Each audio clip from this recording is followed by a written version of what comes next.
ఆంధ్రప్రదేశ్ ను పేదరికం లేని రాష్ట్రంగా తీర్చిదిద్దాలన్న సంకల్పానికి శ్రీకారం చుట్టామని P4 భావితరాల భవిష్యత్తు కోసం రూపొందించిన కార్యక్రమమని చంద్రబాబు వెల్లడించారు.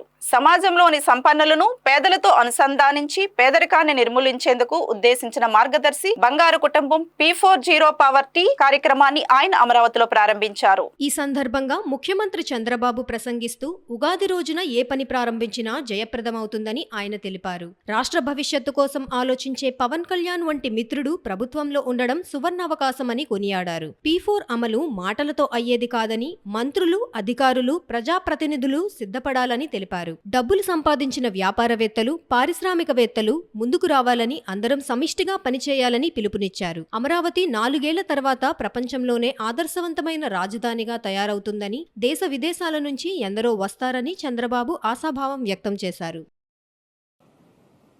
నేను స్వర్ణాంధ్రప్రదేశ్ ఆలోచించాను. విజన్ డాక్యుమెంట్ తయారు చేశాం. ఈరోజు మన ఆదాయం మీరు చూస్తే 2,66,995 రూపాయలు పోయిన సంవత్సరం. ఆ ఆదాయం ఈరోజు 2,98,065 రూపాయలు. 28-29కి 5,42,985 రూపాయలు అవుతుంది. 2047కి 55 లక్షల రూపాయలు తలసరి ఆదాయం చేయాలని ఒక సంకల్పం చేశాను. ఎన్నేండ్లు? 23 ఏళ్లే. మీరు అనొచ్చు ఈరోజు 28-29కి పెట్టాం. ప్రతి సంవత్సరం పెట్టుకున్నాం. దీనికి ఒక నిర్దిష్టమైన ఆలోచన, నిర్దిష్టమైన ప్రణాళిక, దానికి కావలసిన వనరులు ఇస్తున్నాం. అందులో భాగమే ఈరోజు ఈ P4 అని చెప్పి కూడా నేను మీకు తెలియజేస్తున్నా. అందుకని నేను ఒకే ఒక విషయం మిమ్మల్ని కోరుతున్నాను.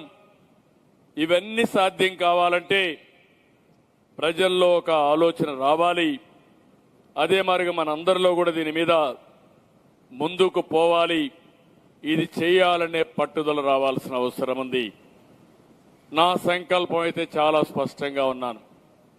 స్వర్ణాంధ్రప్రదేశ్ 2047 2047కి భారతదేశం ప్రపంచంలో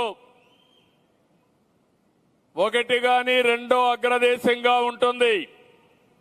భారతీయులు ప్రపంచం మొత్తం నెంబర్ 1 కమ్యూనిటీగా ఉంటారు. అందులో నా ఆలోచన తెలుగువారు ప్రపంచం మొత్తం నెంబర్ 1గా ఉండాలని. ఈరోజు తలసరి ఆదాయంలో ఉన్నారు. 47కి వెల్త్ క్రియేషన్ లో మోస్ట్ ఇన్ఫ్లుయెన్షియల్ కమ్యూనిటీగా తెలుగు జాతి ఉండాలనేది నా సంకల్పం అని చెప్పి కూడా నేను మీకు తెలియజేస్తున్నా. ఆంధ్రప్రదేశ్కి వస్తే ఇండియా డెవలప్ అవుతుంది.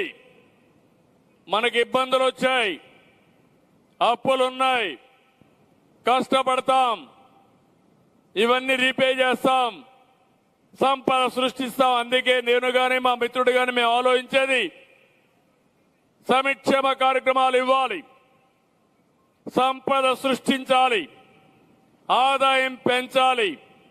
పెంచిన ఆదాయం మళ్లీ సంక్షేమానికి ఖర్చు పెడుతూనే ఇలాంటి కుటుంబాలని ఎంపవర్ చేస్తూనే మళ్ళా అభివృద్ధి ఖర్చు పెట్టాల్సిన అవసరం ఉంది. ఇవన్నీ సుపరిపాలన వల్ల సాధ్యం.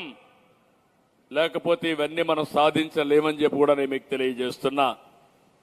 ఇది చేసే సమయంలో స్వర్ణాంధ్రప్రదేశ్కి జీరో పావర్టీ P4 ఒక ఆయుధం.